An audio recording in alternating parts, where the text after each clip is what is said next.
Free trade is dying.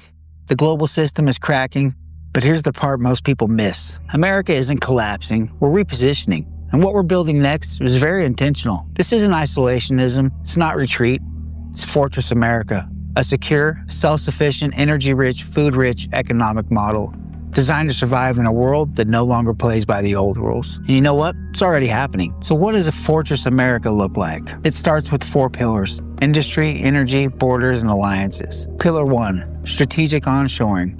For decades, we outsourced everything because it was cheaper. But cheap comes at a price. In America, we finally figured it out. Now we're seeing a wave of onshoring, and not just from small shops. Big names like Intel, TSMC, and General Motors are bringing factories back to U.S. soil. Why? Because tariffs changed the math.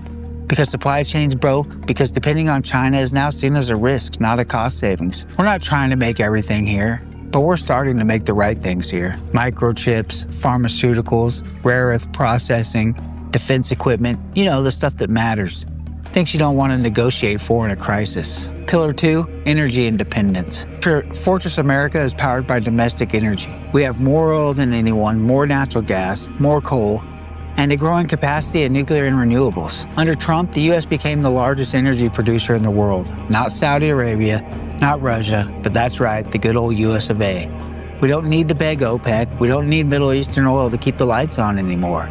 That gives us leverage and security that no other industrialized nation has. Europe, they're still dependent on China, desperate for imports. America, we can run the system ourselves. Pillar 3, border control and resilient logistics. The global model relied on open borders and just-in-time shipping. The Fortress model does not. We're not selling ourselves off, but we're controlling the flow now. That means protecting the ports, rerouting rail and truck logistics, redesigning trade routes around regional hubs instead of far-flung supply chains. The southern border is being hardened, not just for immigration control, but for economic security. Pillar 4, strategic, not global alliances.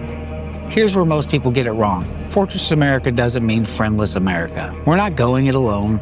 We're just choosing selective partnerships that work in our interest. With Japan, India, and Australia, the E5, US, UK, Poland, Italy, and Romania, tightening bonds with Mexico and Canada, sort of, but on American terms.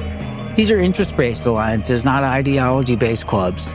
No more pretending everyone has to follow the same rules. No more defending countries that don't defend us back. No more global charity missions. This is realpolitik. And it's how empires survived when the old world falls apart. So no, America isn't retreating, we're realigning. We're building a new system, one that doesn't depend on unstable regions, unreliable allies, or rigged trade deals. We're creating an economy that can function even if the rest of the world doesn't. That's the American fortress.